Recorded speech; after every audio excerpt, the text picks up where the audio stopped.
Hi, I'm Michael Cerverus. I played September the Observer on Fringe, and you're listening to Observing the Pattern.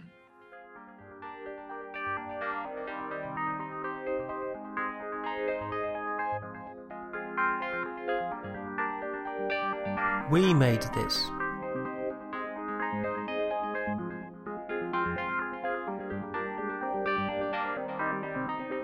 The idea of ending their existence consumes me.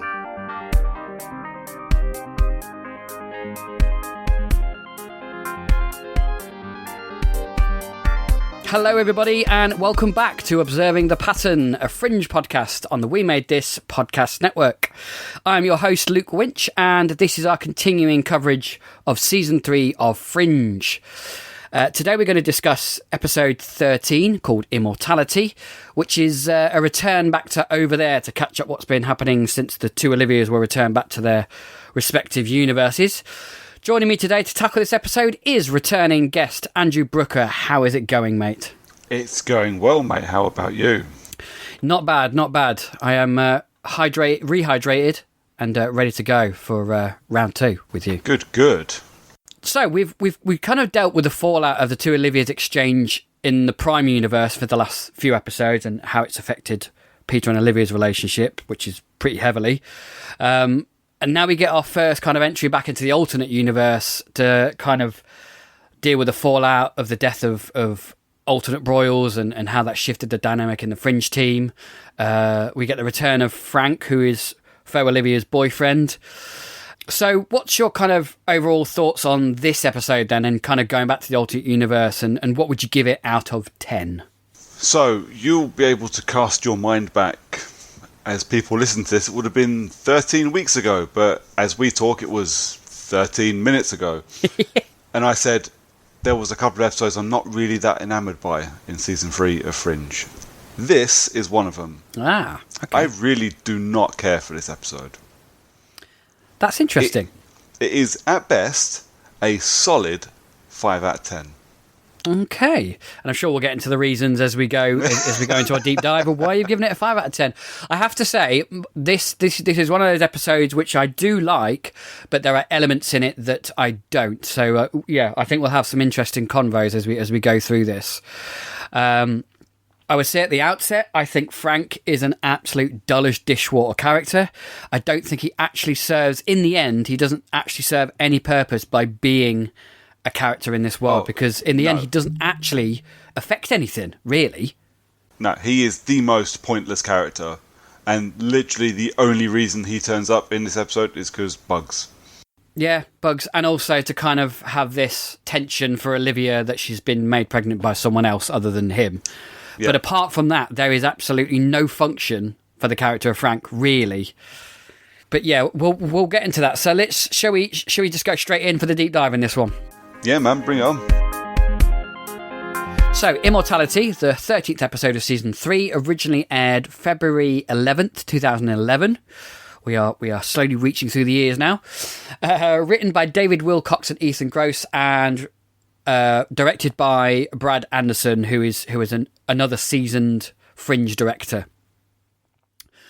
So the cold open starts at the Empire docking station, which I think is quite cool, actually. And, another difference between our universes is that the Empire State Building is actually the docking station for the blimps, which I quite like. It's interesting because I think it's the first time we've actually had a docking station for the blimps. I don't suppose at this point anybody had actually asked themselves, would you get onto one of them things?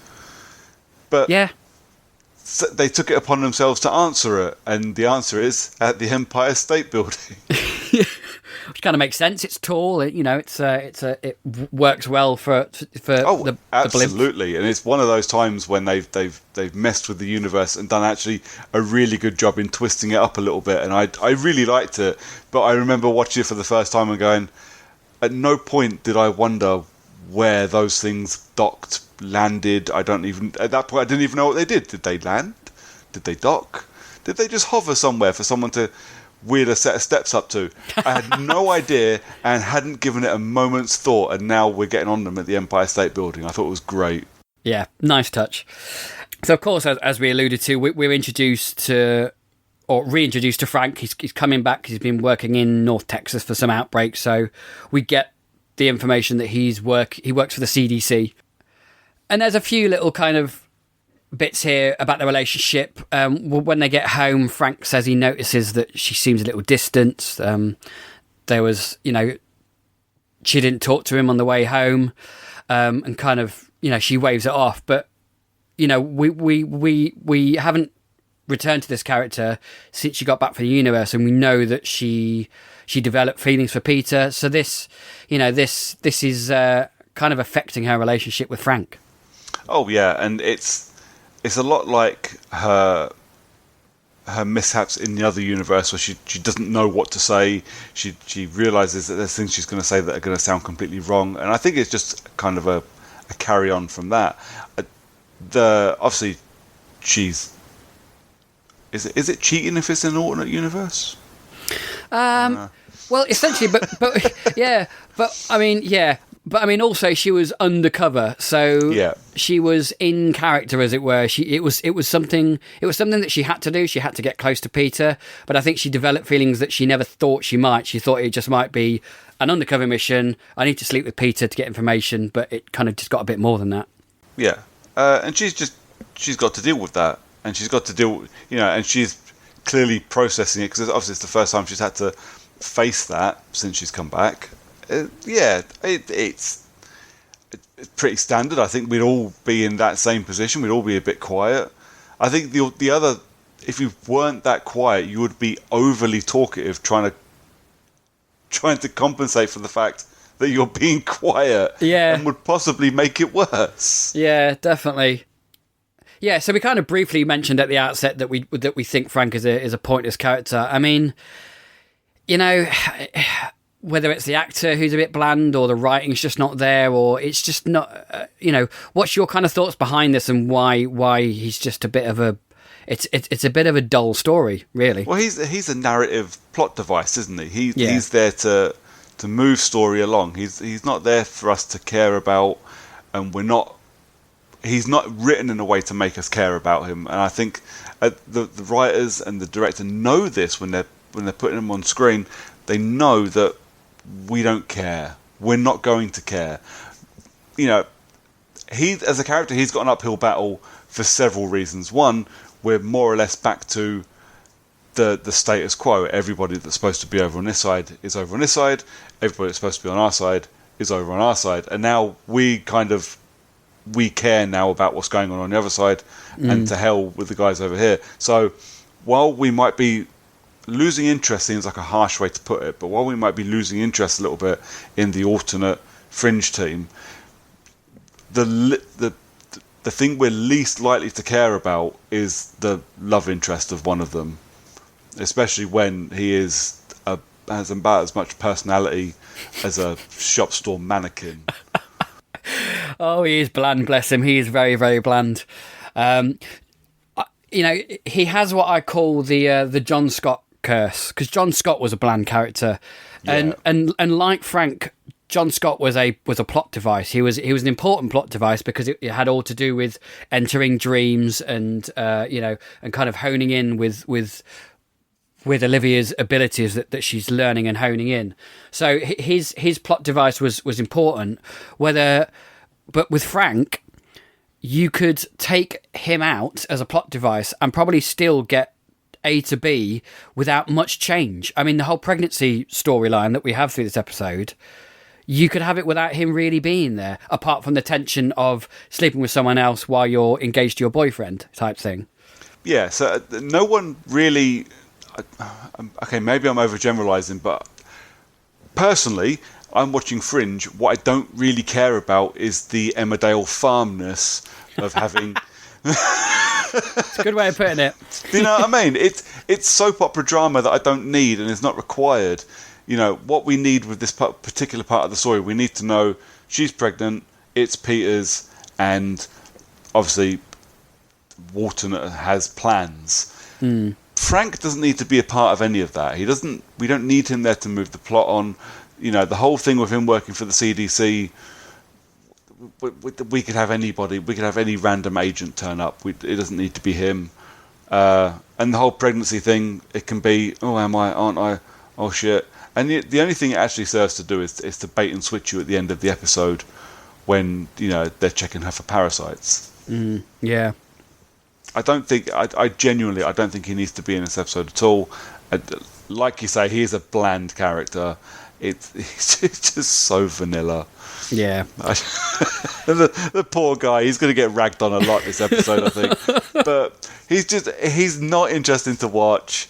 And I do think he drags this episode down with him a little bit as well. Yeah. So the other thing that is happening in the cold open, whilst we get this little soap opera between them, is we get introduced to Dr. Armin Silver, who sat down with this guy, and the guy asked him to pass some salt. We see him switch it to something that he's got on his own, and then we get this reaction that starts happening. He's in the toilet and he pukes up, and then basically beetles start eating their way out of him. So, and it ends with Dr. Silver basically walking out the cubicle with one of the beetles in his little container. For the first time in season 3, I got reminded of X-Files. I thought it was a very X-Files-esque cold open. It was very War of the Coprophrages. Yes, definitely. Wasn't it? Yeah. I had the exact same feeling when I saw this episode and when I saw this open. It was a very X-Files open.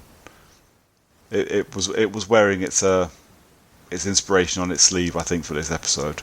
Yeah, definitely, and probably for one of the only times in season 3, I think it was just this episode really stood out. It's a very X-Files style story, as it were. Yes. Oh, absolutely. But I think again, this is another reason why, just for me personally, I think it hurt the episode a little bit because when we said this when we recorded episode 1 of the season. It's its own thing now. It doesn't need to do that anymore. And at this point, even to homage X-Files, it feels cheap and unnecessary. Yeah, and whilst we have had a case of the weak elements to previous episodes like Amber 3142 and The Abducted, but what the writers managed to do with those is actually thematically link the case to what's going on with the main characters, which is why it worked. Here, I was literally racking my brain to kind of, there is a slight connection between Dr. Silver and Walter that I'll get to later, but I'm reaching because I'm trying to find a connection, and I think it works much better when you have that thematic connection between what's going on with the characters and the case they're trying to solve that way. You can hear it doesn't quite work. No, so here what's happened, I think, is that they've gone, right, at the end of this episode, we need to reveal she's pregnant, and we need to do it in such a way that adds a bit of tension, and we can go, oh, wow, that's not a bug, that's a baby. How do we do that? And someone's gone, you know what? Cockroach alien. Yeah. And everybody in the room's gone, absolutely, that's what we're doing. Yeah. Sadly, that's where the development of that episode stopped. Yeah, I get the feeling J.H. Wyman might have been off that day, because I think if he'd been at the writers' room, he might have gone, nah, hang on, guys, that's hang on. We've had some good episodes. Let's not go a bit overboard with the silliness here, but But yeah, you're right. I think basically the writers were basically told, okay, your aim of the episode is to basically announce that Olivia's pregnant and it's Peter's. You can go about that in pretty much any way you want, and here's the end product. Yeah. And like I said, for me, the episode falls flat on a number of levels because of that. If you wanted to show she was pregnant, I'd have much rather her stood in a queue in the pharmacy for 45 minutes. Yeah. Pregnancy test. But that's me. I honestly watched this episode and I went, this is not a good one. I did struggle my way through this, I'll be honest. Yeah. But what I do think this episode does well, and it's something that me and you touched upon on episode 1, is it does give you a nice kind of day in the life of the alternate Fringe division team. And again, we get more camaraderie and a bit of work banter, which I do think is good fun in this episode.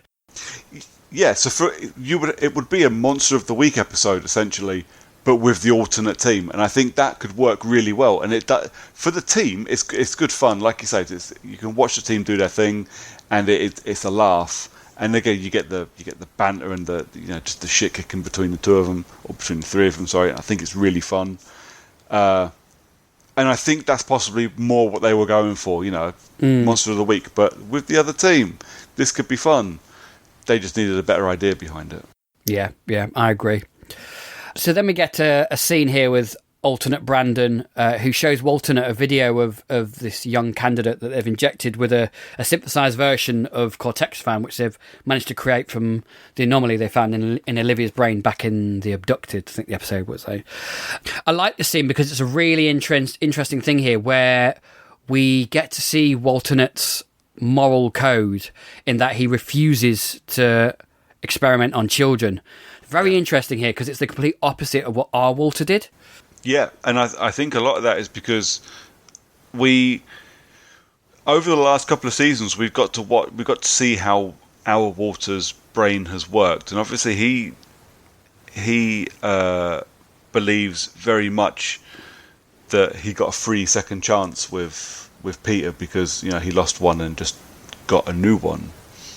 So I think that watered down. Excuse my stupid accent. Watered down the I forgot where I was going now. Shit.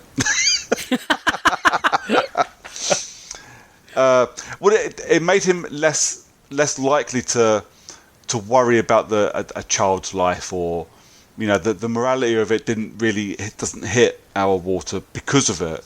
Whereas Walternate has obviously he's lost a child. And he's at a point, or he's not at a point. Where his line is you're not working on kids, and I think that a lot of that was spawned from, well, hold on, you've been doing this to people and they've been dying. You're not doing that to children and taking them away from their parents. I'm not making more people that are like me. And I at least that's how I see it. But I liked that.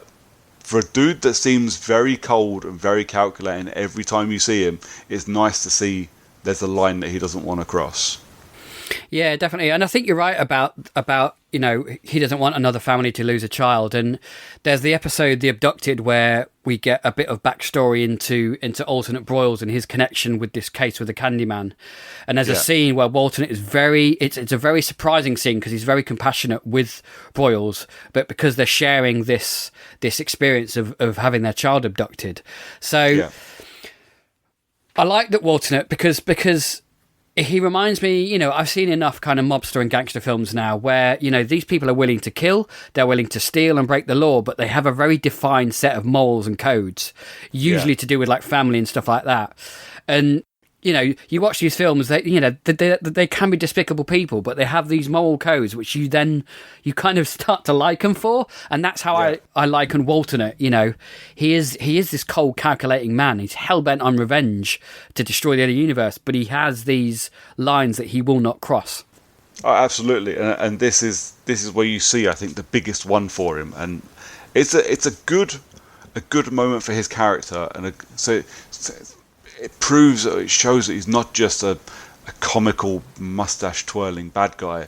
He's he's not all evil, which is what he's played out to be a lot. Even in those moments where, like we said in the previous episode we recorded, that one side think the other side's bad, the other side think that side's bad, but actually everybody thinks they're the good guy. They do, but there's also, and when you're spending time with the alternate Fringe team, they're the good guys and they're trying to make things better. But there's always that feeling that actually Walternate's a bit of an evil bastard, and I still do think he's an evil bastard. But it's nice to see that he does have a code, that he does have a line. His moral compass isn't completely screwed up. And it's not quite a throwaway moment in the episode, but it's a big deal wasn't made of it. It's just like no kids, and then moves on. I think it's perfectly placed in that moment. Yeah, it really is. And there's a scene later as well that we'll talk about when he's talking to his lover, I think, Rico, and there's an interesting conversation there which we'll get to as well. I do like this next scene where they go and Charlie and Olivia go and see Mona Foster, the Beatle expert, who has an infatuation with Charlie, and I like the ribbing that Olivia kind of gives him in this scene. It's great, and again, it's like I want to see these guys work together all the time. I love watching these two kind of have fun together. Yeah, you like watching them play off of each other, don't you? I think they do it very well. And I think the actors are really good in these roles as well, because they look like they're having an absolute blast when they're doing it. And I think that helps in what we get to watch. It feels all the more convincing. But I really like that moment. Actually, it's a really good little, really good scene. It's, big bless him, Charlie getting all embarrassed. Bless him. But but I do love the fact that we get, Kirk Acevedo gets to kind of inject some character and some personality into Charlie, whereas he probably didn't get as much chance to do that in season 1, because it was very much a procedural show then, and he was there to kind of bark the orders. But he can give him a bit more flavour this time round, and I think that's why I like Alternate Charlie, because of that. Oh no, I agree completely. And again, something we spoke about previously. It's because they've had the chance to spend time with these characters and reset their characters and have time. They get to know the characters, we get to know them a bit more. They get to have a bit of fun with them, and because they have to be a little bit different from our world characters. Yeah, him being a bit of a much more fun character, I think works very well. I said character a lot in that couple of sentences. Speaking of characters, in the next scene, we haven't really talked about her, me and you, but Alternate Astrid. I haven't had your thoughts on Alternate Astrid and how Jessica Nicole plays her, and kind of what are your thoughts about the character of Alternate love Astrid? Alternate Astrid, and I think I love her more because didn't she choose to play it like that because her sister's autistic? Yeah, her sister's on the spectrum, and it was a choice she made to kind of play her like that. Yeah, just to kind of to show her sister that you can be part of this too. You're not, just because you're different doesn't mean you can't be a part of it. And I think that's great. I think it's an amazing thing to do for anybody, but especially for somebody who may not see themselves represented in TV or films very often. But as a whole, I think the character herself, she's actually really cool. I really like her, and I really like, she can rattle these like numbers and percentages off, and she's basically like one of the women from Minority Report. I think she's brilliant. Yes. Yeah, she's absolutely brilliant. Yeah, and it's a really kind of like tasteful and subtle performance. You could take, it's a hard thing to talk about, but you could take acting a character who is on the spectrum to a degree where it gets distasteful, but she's very subtle in the way she plays out Alternate Astrid, and the way she can't make eye contact and things like that is very affecting. But I think the thing that always keeps it tasteful with stuff like this, I don't think Fringe was the first, and it certainly isn't the last, but it's just there. Mm-hmm. And I think this is a big part of it. It's just there. It's not sung about. It's not screamed about. There's no big deal made in every episode about how she can't make eye contact and how she's autistic and all these things, how she's on the spectrum. It's just there, and everybody just deals with it. Yeah, yeah. And I think that's the most respectful thing you can do for something like that. And everybody I think should find themselves represented in the stuff they watch, and if they don't, I think that's very sad. But the complete opposite of that, I think, is probably, and I can't speak to this with any authority, I am a middle class white man. I am all good in whatever I watch, but I think the complete opposite to seeing yourself represented would be to see yourself overrepresented and just have it lashed into your face that there's a disabled person on the screen. Do you know what I mean? Yeah. It's oh look, this person's gay. We're going to tell you that he's gay every time he's on the screen. That's not okay. Just let them be there, man. That's how it is in real life. They're just there. Yeah. And I think she plays it very well. I think the writers and the directors have let her play it very well and let her be just that character and just let it be there, and I think it's perfect. Yeah, definitely, I would agree. And there's a line actually that Frank says later on, which I don't know about you, but it didn't sit well with me. When she kind of spouts out all these numbers and statistics, he turns to her and goes, "Oh, where do I get me one of those?" I just found it really dehumanising, and it was a really... I'd never kind of thought about it before, but I found it a really off-putting line. It is a bit shitty. Yeah. And I think you kind of look at it, and I hope that actually it's been done just to make you not like him more, because I don't like him at all, and no. I like him even less now. Yeah. It just jumped out. I mean, I thought, whether because we've had quite a few episodes with her in where this hasn't, it's not been brought, because obviously she was in the second season, the first time when they went over to the other side. Yeah. She's not a new character, and 13 episodes into the third season, we don't need jokes being made, I don't think. No. And I just think he's a dick. Yeah, I think we're in agreement with that one. He's a dick, and I'm glad I'm glad this is the last episode he's in. Yeah. So yeah, Astrid basically suggests putting a fringe alert out for anyone who might recognise these Skelter beetles. And Dr. Silver sees the alert on the news as he sits in the cafe and is chatting to this guy who gets a bit nosy about what he's doing. And we kind of start to understand that Dr. Silver is a bit embittered, is a bit bitter about something. And we found out later that he was working on a cure for avian flu and working with these beetles that only lived in sheep.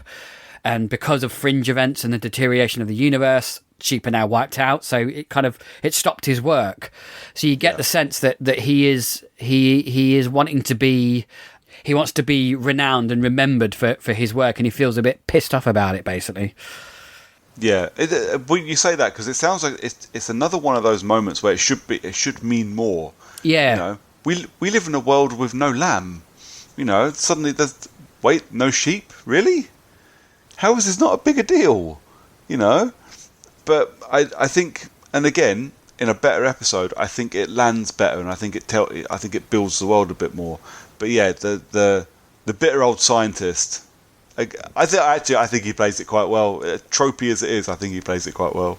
Yeah, it is tropey, and as you said, I think if it wasn't marred in a bit of cliche and tropishness, the point of the story would have hit a bit harder, as you said, and I think the kind of connection between Waltonets not crossing the line and having these moral codes, and this other scientist, Dr. Silver, willing to sacrifice people to be renowned for his work, is where I make the thematic connection. But because it's so hard to make, I had to struggle hard to think about that connection. And I think, as you said, in another episode, this would have worked and hit a lot harder. Yeah. But yeah, we're just marred by some lazy writing, I think, in certain... Well, certainly in the previous scene with alternate Astrid and Frank, definitely lazy writing. Oh, yeah, absolutely. We also get a little insight into Lincoln Lee's character, actually, which is some little bits that I quite like. And, his confidence in his new leadership, because he's had to take over Broyles' position, because Broyles was sliced in half by the body transfer in Intrada. Yeah. So we get this kind of underconfidence leadership. He calls it Broyles' office, but then corrects himself and says my office. And there's that kind of... You also get a sense as well, which I think is important later on, is that he has very strong feelings about Olivia as well. Yeah. So there's his feelings for Olivia, like I say, do come out. I like the thing with Broyles' office, because again, this goes into the camaraderie and the friendship that all these people have. And it stretched to Broyles as well. He was their boss, but he was part of the team, and it's one of those moments where you go, oh, it's always going to be his office. I think we'd all have that if something like that happened. Yeah, it's imposter syndrome, isn't it? Yeah. No, I don't want to sit in that chair. That's Steve's chair. I don't want to sit there. It is one of those things. I like that little moment, actually, but I like getting a bit of a better look at Lincoln Lee. I think he's such a cool character. Yeah, because he's new, isn't he? Because he's not in our universe. He's not yet. He's not yet. We do meet his counterpart later on, but not yet. We do, yeah. But at this point, he's the new addition to the cast, or yeah, obviously from season 2. He's the new addition to the team that we at that point hadn't met. So they get to do with him what they like, because he's just Lincoln Lee. You know, he's only in the other universe at this point, so it's, you know, blank slate, if you like. So yeah, it's good to get a little bit more insight on him. Yeah. What did you make to him basically saying to Frank, "You can tell me, I can keep a secret," and then him going directly to Olivia, "Yeah, he's going to ask you to marry him." What was your kind of reaction to that? Because, like, it's quite funny, but it's also a dickish thing to do. But I quite like. It's 100% bell end. I thought it was absolutely hilarious. Because is that what he says, the thing about having his own cone of silence? Doesn't yes, he? yes. Which is get smart. It is, which yeah. Made me chuckle. But yeah, I thought it was hilarious. And anybody that was watching knew he was going to do it straight away. Yeah, and I think if you think about it, his feelings for Olivia probably was behind the motivation to go straight to her to see that, because he wants to see her reaction, didn't he?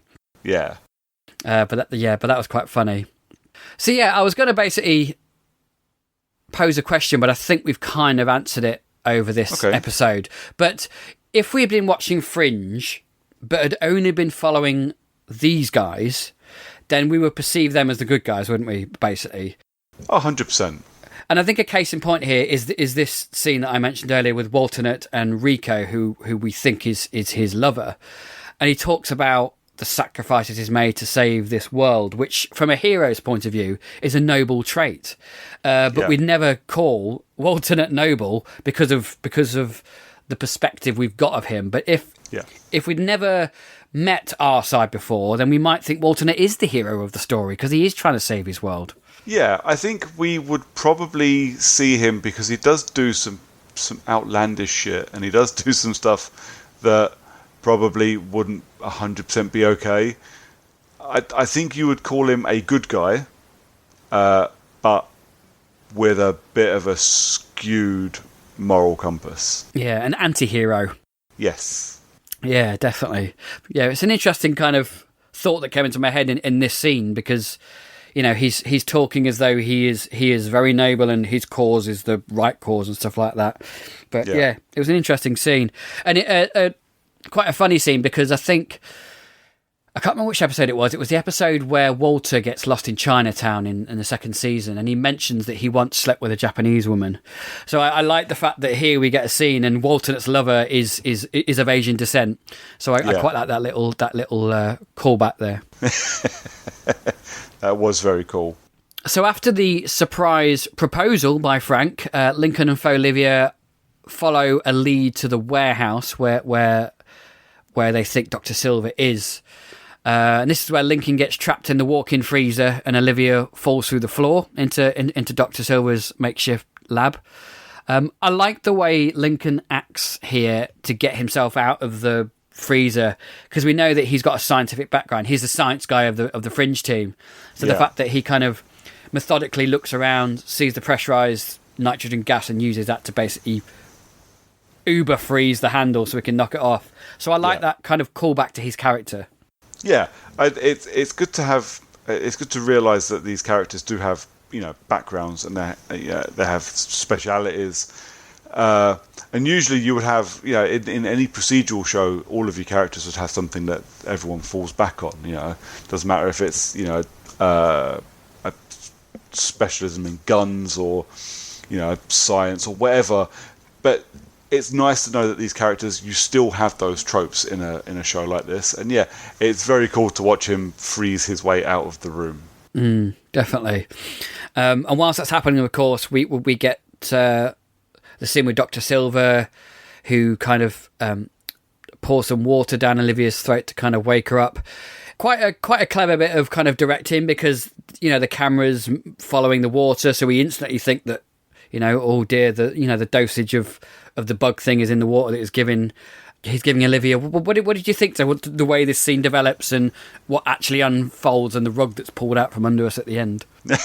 I think it is a cool little bait and switch, and I like that we've spent the last, at this point, half an hour being told that this guy's poisoning people with water or with tainted water, and then these these bugs are growing in them from whatever's in the water. So it looks like, you would, I suppose, suspect that it's not the case, because it's very blatantly looking at the water when he feeds. We force it down the throat, but I still think they're very much is that. Oh no! What have they done? What are they going to do? How are they going to get out of this? And I think they play it out very well. Yeah, they direct it very well. And I didn't notice the first time round, but I noticed this afternoon again on my rewatch that when Olivia is sick, there's a look by Dr. Silver. He looks confused about why she's throwing up. So there is a clue there that he hasn't dosed her, but it's a very subtle one, and I kind of missed that the first time round. So for all intents and for all that this episode does about kind of banging you over the head with stuff, there's quite a subtle moment where that I missed the first time round. Yeah, I missed it as well. And again, it's one of those things that you wouldn't spot it the first time you watched it, because you wouldn't know. You would just assume. Everybody else has been sick when they've drunk this thing. You just assume it's coming. And the glance is so quick from him that it probably wouldn't measure on anyone's radar ever. Yeah, first time around. It's a very nice, quick little look that he gives her. He's like, "Well, why are you puking up? I'm not giving you anything." kind of look, but yeah, nice and deceiving kind of scene there. And of course, that's when the team bursts on the scene, and Frank, the worried boyfriend, kind of whisks her off to the ambulance to, ready to give her this anti-infectious. This anti-parasitic thing that he has in his kit bag. Yeah, conveniently. And what you mean you don't? Because I've got 3 in mine.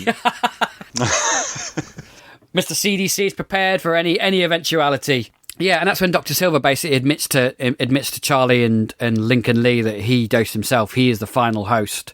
He is willing to sacrifice himself to get his name up in lights about saving the avian flu. Again, yeah. This is a point that it's mentioned in quite a few alternate universe episodes about the avian flu and how many people it wiped out and how many people it killed.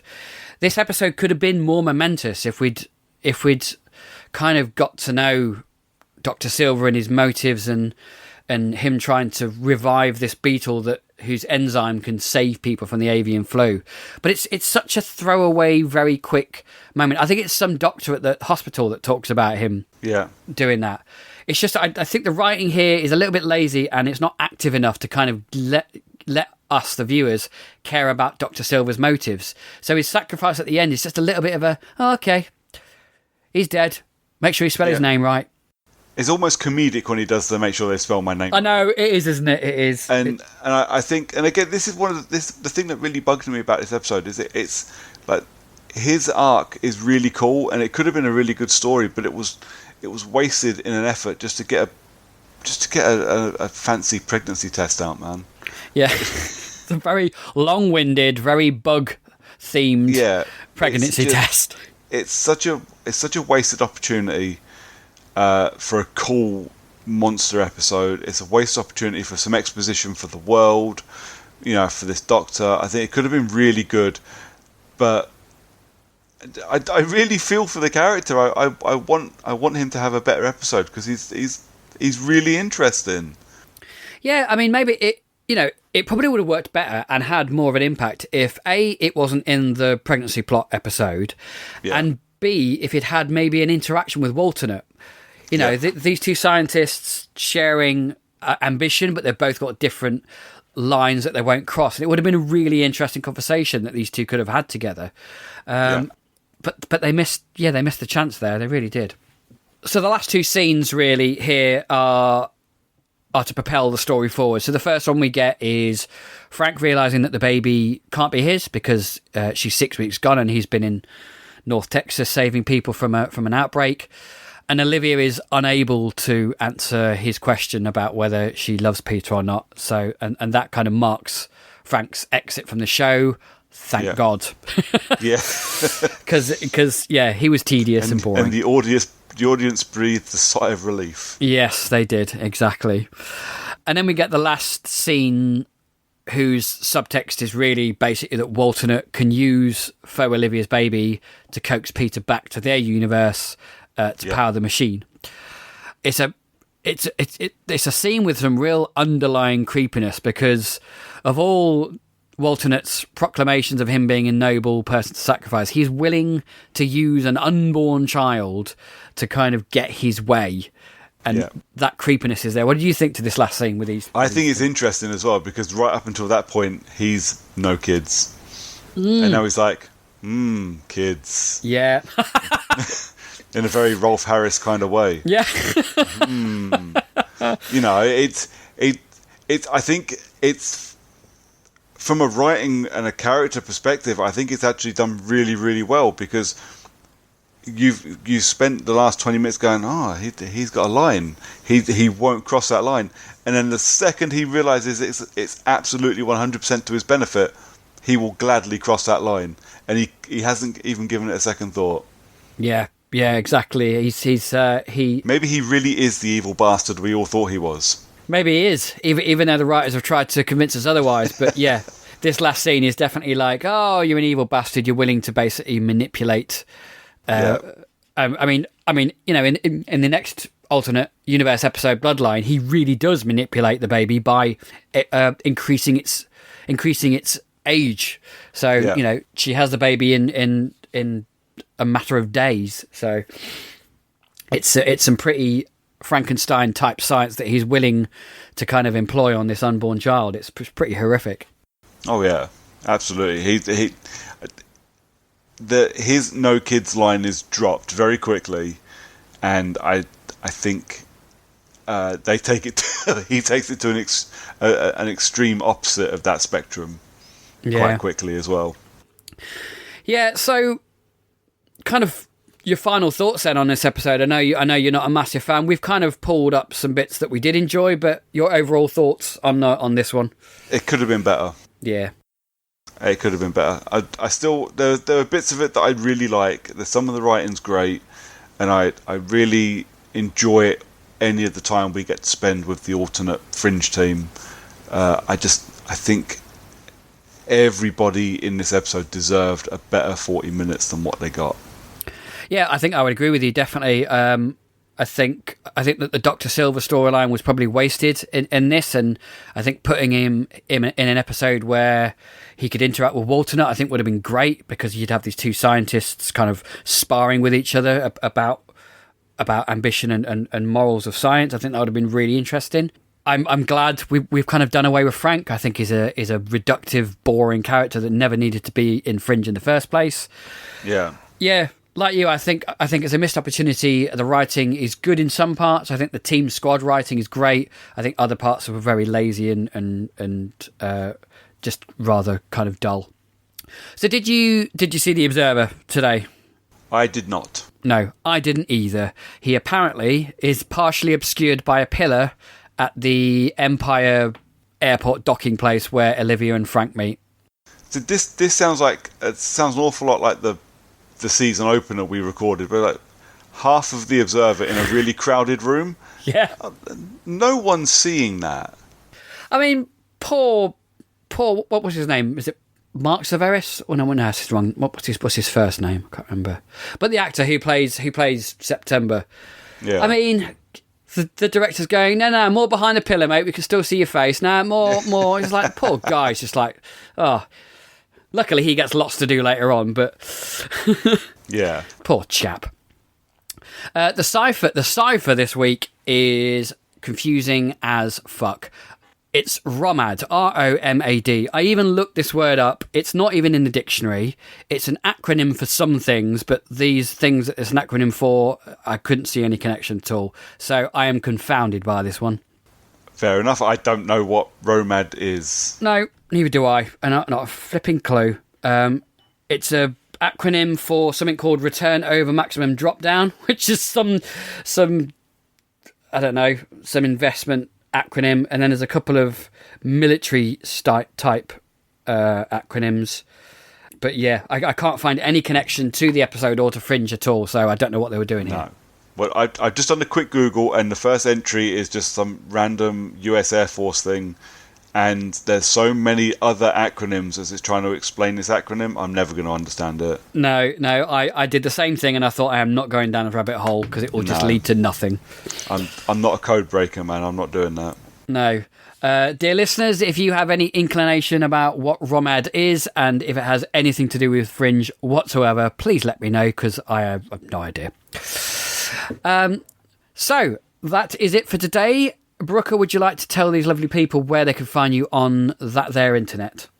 So you can find me mainly on Twitter, where I just kind of rant and rave, and all of the things that I feel I should verbalise kind of end up on Twitter, because if I just actually say them out loud, my poor wife will divorce me. So you can find me on Twitter. I'm at Brooker411, and I run a couple of podcasts. I do a video game podcast called Character Unlock every couple of weeks, and every month-ish I do a horror podcast with a friend of mine, Emma, called Mild Threat and Peril. Excellent, brilliant stuff. You can find me personally on Twitter at Luke_Winch. I'm there just putting a few tweets out every now and then. Podcast-wise, I co-host a Star Trek Picard podcast called Make It So with Kurt North. We're currently doing some supplementary episodes there. I co-host another Star Trek podcast called Rarely Going, which covers Lower Decks of Star Trek animation. That is on hiatus at the minute, but we'll be back for season 2 soon. And then I'm also co-hosting, or co-hosted, depending on when this airs, the Falcon and Winter Soldier series on our Marvel podcast called Podcast 616. So you can find me there. The Twitter handle for Podcast 616 is at Podcast 616. And the podcast handle for the Star Trek podcast is Jean-Luc Podard, and that's on Twitter. But that's it. And also, listeners, if you would like to tell us what you thought of Immortality, do you agree with us? Do you think it's a bit of a downer episode compared to the rest? Do you like it more than we did? What did you think to Frank? Did you like Frank? If you do, don't know why, but if you do, just let us know. So let us know on our Twitter handle. We've also got a Facebook group. If you type in Observing the Pattern, you can find us there. Please let us know your thoughts. Until then, guys, take care, and we shall see you next time over here. Observing the Pattern was created by Andrew Brooker and Tony Black, and is produced by Tony Black and Luke Winch for the We Made This podcast network.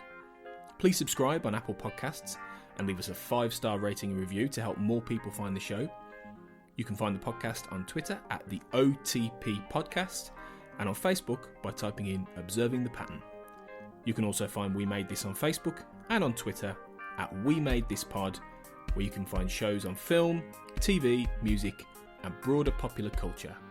Also check out our website, wemadethispod.com. Thanks again for listening. Elsewhere on We Made This.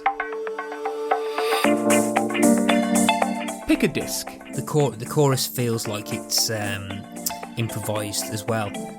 It's improvised, but I also think it's like respect, because everybody gets a shout out. Busta Rhymes in effect, Shaheed is in effect, Fife Dog is in effect, and it ends. I think towards the end. I know towards the end.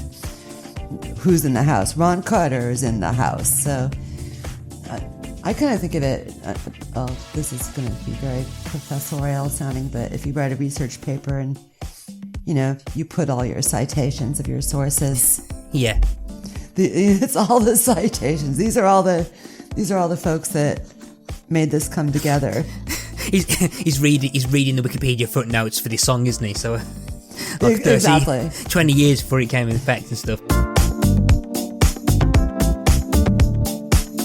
Make It So, a Star Trek Picard podcast. To your theory, Gene Roddenberry, one of his golden rules was that conflict always had to be external, right? Like it couldn't be internal. You couldn't have, the main drama being between the two people on the show. It always had to be humanity fighting outward, because we were already connected and we had already resolved most of those issues, right? And as Trek has evolved and we've started to incorporate many of the real life drama that can occur between actual people, which I think it's made the show all the better for it. Yeah. But I think you're onto something.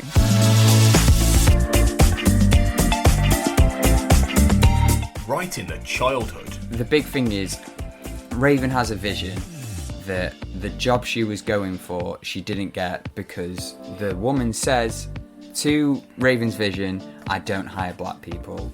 We cringed both times. Just the fact that it was done with the actor playing the racist job assistant, Chloe, did it with real venom and the kind of. She did it throughout everything though. Like it was horrible. She was not so subtle with how she felt about black people. Chelsea couldn't pick up on it. Check out all of these shows and more on the We Made This podcast network.